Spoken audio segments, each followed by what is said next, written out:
So guys, जैसा कि हमने पिछले एपिसोड में देखा कि फेतियान जियोयान के पीछे आ रहा था। उसे पता चल गया था कि जियोयान के पास 3000 लिजनरी बॉडी के साथ क्यू मेथड भी मौजूद है, जिससे हेवनली फ्लेम को भी मर्ज किया जा सकता है। इसीलिए उसने जियोयान से स्क्रॉल के साथ वो क्यू मेथड मांगा था। तियान वो उसे फाइट करने लग गए थे और जियोयान वहाँ से निकल चुका था। जियोयान जान गया था कि 3000 इल्यूजनरी स्क्रॉल की मदद से ही फेतियान उसे ट्रैक कर रहा है। इसीलिए जियोयान ने उन स्क्रॉल को 4 अलग अलग डायरेक्शन में फेंक दिया था, पर फेतियान ने अपने लाइटनिंग क्लोन को बना लिया था जो जियोयान के पीछे आ रहा था। तियान वो भी उसे हरा नहीं पा रहे थे, इसीलिए जियोयान ने तियान वो की पावर को उधार लिया था और फालेन आर्ट फ्लेम की मदद से उस लाइटनिंग क्लोन को खत्म कर दिया था। फिर अब हम देखते हैं कि उस लाइटनिंग क्लोन के खत्म होने से फेतियान को काफी दर्द होता है और उसके मुंह से ब्लड निकल आता है। उसे जियोयान पर काफी गुस्सा आ रहा था। वो कहता है कि लड़के, मैं तुम्हारी जान लेकर रहूंगा। वहीं उस लाइटनिंग क्लोन के खत्म होने से उसके लाइटनिंग थ्रेड चारों तरफ बिखर चुके थे। जियोयान एक लाइटनिंग थ्रेड को अपने हाथों में लेता है और उसे एजो करके 3000 लाइटनिंग इल्यूजनरी बॉडी के ऋण के साथ जोड़ देता है, जिससे वो बिखरे हुए ऋण सही तरीके से व्यवस्थित हो जाते हैं। और यही उस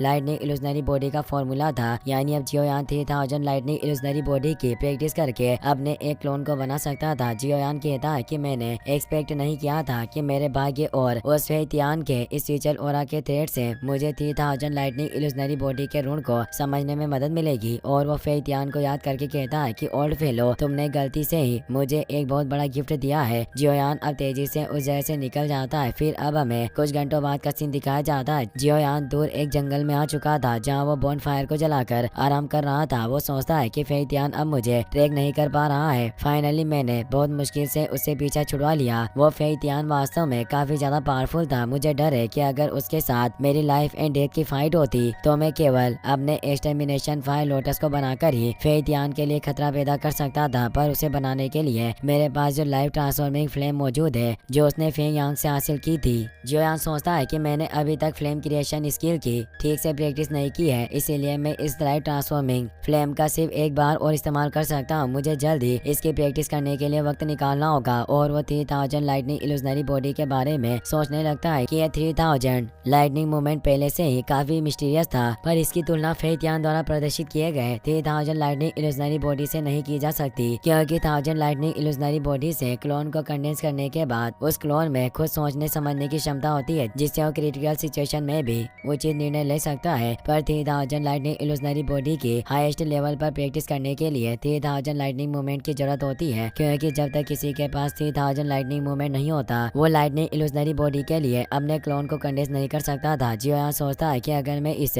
3000 इल्यूजनरी बॉडी की प्रैक्टिस करना चाहता हूँ तो मुझे पहले अपने 3000 लाइटनिंग मूवमेंट से अपनी सोल के एक थ्रेड की आवश्यकता होगी। मुझे इतना फास्ट होना होगा कि मैं एक वक्त में अपने क्लोन को देख पाऊँ और उसमें चेतना मौजूद हो, पर ऐसा बहुत ही कम लोग कर पाते हैं। और यही वजह है कि विंड लाइटनिंग पवेलियन के अंदर भी ऐसे बहुत ही कम लोग हैं जो इस टेक्निक की सक्सेसफुली प्रैक्टिस कर पाते हैं। इस टेक्निक के 3 लेवल होते हैं, एंट्री, इंटरमीडिएट और मास्टरी। इन तीनों लेवल के बीच का गैप एक्सट्रीमली वाइड है। अगर मैं मास्टरी लेवल की प्रैक्टिस कर सकूं तो मेरी क्लोन बॉडी की ताकत मेरी ओरिजिनल बॉडी के बराबर हो सकती है। फेतियान के क्लोन की पावर उसकी ओरिजिनल बॉडी से कम थी, इसीलिए फेतियान का क्लोन इंटरमीडिएट लेवल पर होगा। अगर उसका क्लोन उसकी ओरिजिनल बॉडी के बराबर होता तो मुझे डर है कि मैं फालेन आर्ट फ्लेम के साथ भी उसे आसानी से खत्म नहीं कर सकता था। और अब जियोयान अपने 3000 लाइटनिंग मूवमेंट से तेजी से मूव करने लगता है ताकि वो अपने एक क्लोन को बना सके। जियोयान काफी तेजी से मूव करता है, पर उसके क्लोन कंडेंस होने के जितने स्ट्रॉन्ग नहीं थे, जिसे वो अपने मन के साथ कंट्रोल नहीं कर पा रहा था। यानी उसके पीछे जो बॉडी की फॉर्म बसती थी वो सिर्फ उसकी एक शेडो की तरह थी। जियोयान सोचता है कि मुझे अपनी स्पीड को और ज्यादा बढ़ाना होगा ताकि मैं अपने आफ्टर इमेज के उस पॉइंट को हासिल कर सकूं जिसमें मैं अपनी स्पीड का एक थ्रेड छोड़ सकूं। पर अपने क्लोन के अंदर अपनी स्पीड को छोड़ने के लिए पर्याप्त समय कैसे मिल सकता है? अगर मैं एक बार में इस चीज को हासिल नहीं कर पाया तो मैं 1000 बार अपने क्लोन को बनाने की कोशिश करूंगा, चाहे कुछ भी हो जाए। मैं 3000 इल्यूजनरी बॉडी की सक्सेसफुली प्रैक्टिस करूंगा। और वो तेजी से दौड़ने लग जाता है और अपने क्लोन को बनाने की कोशिश करता है। वो रास्ते में आते हुए कई सारे मैजिकल बिस्ट का शिकार करता है। उसे एक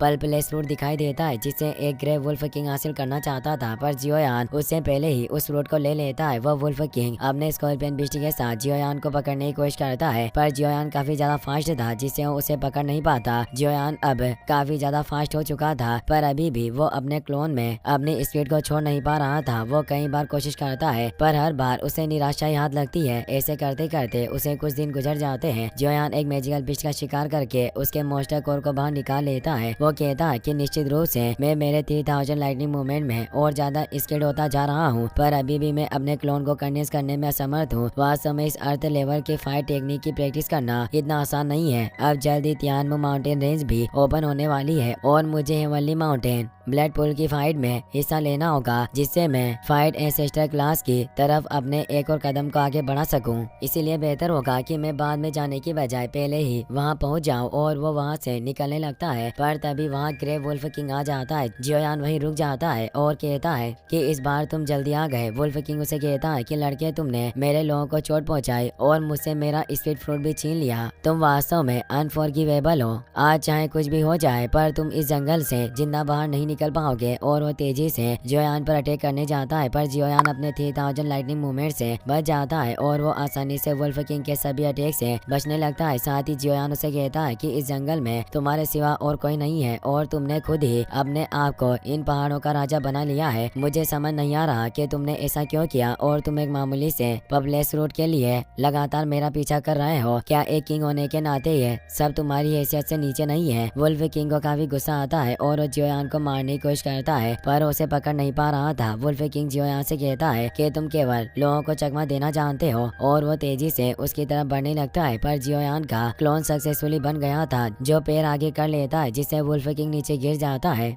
वुल्फ किंग को लग रहा था कि पीछे कोई दूसरा इंसान है जिसने उसे गिराया है, इसलिए वो कहता है कि यहाँ कौन मूर्ख मेरे साथ परेशानी पैदा कर रहा है। जियोयान ने देखकर हैरान हो जाता है कि वो उसका क्लोन था। जियोयान काफी खुश हुआ कहता है कि मैं फाइनली अपने क्लोन को बनाने में कामयाब रहा। वो उस क्लोन में अपनी स्पीड के एक थ्रेड को डालकर उसे अपने पास रख लेता है और हंसते हुए वुल्फ किंग से कहता है कि तुम्हारा बहुत बहुत शुक्रिया। तुमने गलती से ही सही पर मेरी काफी मदद की, जिससे मैं अपनी 3000 इल्यूजनरी बॉडी के लिए क्लोन बनाने में कामयाब रहा। और अब मैं तुम्हें शांति से अपने इस जंगल का किंग बने रहने दूंगा। और वो अपने बोन विंग्स को एक्टिवेट करके वहाँ से निकल जाता है। वुल्फ किंग उन बोन विंग्स को देखकर हैरान हो जाता है और कहता है कि ये हेवन डीमन फिनिक्स ट्राइब के विंग्स है। जियोयान ये सुनकर रुक जाता है और वुल्फ किंग से कहता है कि क्या तुम इन विंग्स को पहचानते हो? वुल्फ किंग हंसते हुए जियोयान से कहता है कि अगर हेवन डीमन फिनिक्स ट्राइब को पता चला कि उनके लोगों के विंग्स को तुमने रिफाइन किया है, तो मुझे डर है कि तुम्हारे लिए अब इस दुनिया में और कोई जगह नहीं रहेगी। ये कहकर वो बहुत ज्यादा खुश होता है। जियोयान उसे कहता है कि मुझे वो सब कुछ बताओ जो तुम जानते हो। वुल्फ किंग गुस्से में कहता है कि मैं यहाँ का किंग हूँ और तुम कौन होते हो जो मुझे ऑर्डर देने का साहस कर रहा है? अगर तुम जानते हो कि तुम्हारे लिए क्या अच्छा है, तो जल्दी से मुझे मेरा वो पबलेस फ्रूट वापस सौंप दो। जियोयान अपनी पपेट को बाहर निकाल लेता है और उसे बहुत ज्यादा पीटता है, जिससे अब वुल्फ किंग उसे बताने लगता है कि मैजिकल बीस्ट वर्ल्ड की फूड चेन में heaven demon phoenix tribe true peak level से बिलोंग करता है। हेवन डीमन फिनिक्स ट्राइब के adult beast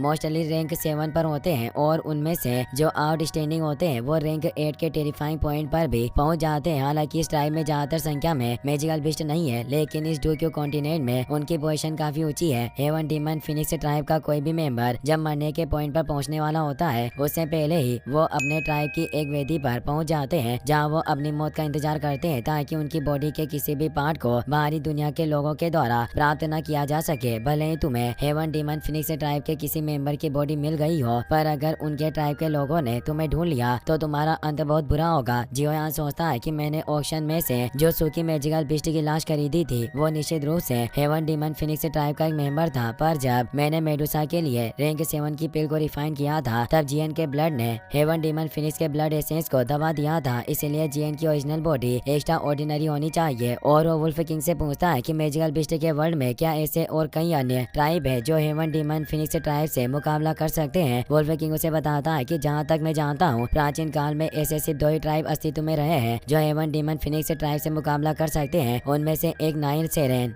deep ground python tribe है और दूसरा एशियन वॉइड ड्रैगन ट्राइब है। इन दोनों ट्राइब की पावर भी काफी ज्यादा टेरिफाइंग है। खासकर एशियन वॉइड ड्रैगन काफी ज्यादा पावरफुल और मिस्टीरियस है। ऐसा कहा जाता है कि स्पेस में स्वतंत्र रूप से ट्रेवल करने में सक्षम है, इसीलिए उन्हें मोस्ट आइडियल ट्रेवल माउंट बनाया जा सकता है। पर सबसे खतरनाक बात यह है जो मैंने सुनी है कि Asian void dragon heaven demon phoenix tribe के बिस्टे को अपना भोजन मानते हैं। है। जो यहाँ सोचता है कि एशियन वॉइड ड्रैगन के लोगों के पास स्पेस पावर होती है। क्या ऐसा हो सकता है कि जियन भी इसी ट्राइब की मेंबर हो, क्योंकि उसकी कुछ एबिलिटीज भी स्पेस से रिलेटेड है। जियोयान अब अपनी पपेट से वुल्फ किंग पर शार्ट से अटैक करवाने लगता है, जिससे वुल्फ किंग काफी डर जाता है। वो अपना सर टेक कर जियोयान से कहता है कि मुझे मत मारो, तो जियोयान अपनी पपेट को वापस रख लेता है। जियोयान अब उस पब्लिस फ्रूट को उसे वापस कर देता है और उसे कहता है कि आज हमारे बीच जो भी बातें हुई उसे तुम सीक्रेट रखना, वरना तुम्हारे लिए अच्छा नहीं होगा। वुल्फ किंग कहता है कि तुम चिंता मत करो, मेरा मुंह काफी कठोर है और मैं अपने वादों का पक्का हूँ, पर मैं तुम्हें एक चेतावनी देना चाहता हूँ कि तुम एवन डीमन फिनिक्स ट्राइब के बोन विंग्स का किसी को पता न चलने देना, वरना डीमन फिनिक्स ट्राइब के लोग तुम्हें आसानी से नहीं छोड़ेंगे। ये कहकर वहाँ से निकल जाता है। जियो यहाँ सोचता है कि मैं अब अपने इन बोन विंग्स का इस्तेमाल यूं ही हर किसी के सामने नहीं कर सकता। इसी के साथ ये एपिसोड यहीं पर खत्म हो जाता है। गाइस, अगर आप इसका नेक्स्ट पार्ट जल्दी देखना चाहते हो तो इस वीडियो को लाइक करने के साथ साथ चैनल को सब्सक्राइब जरूर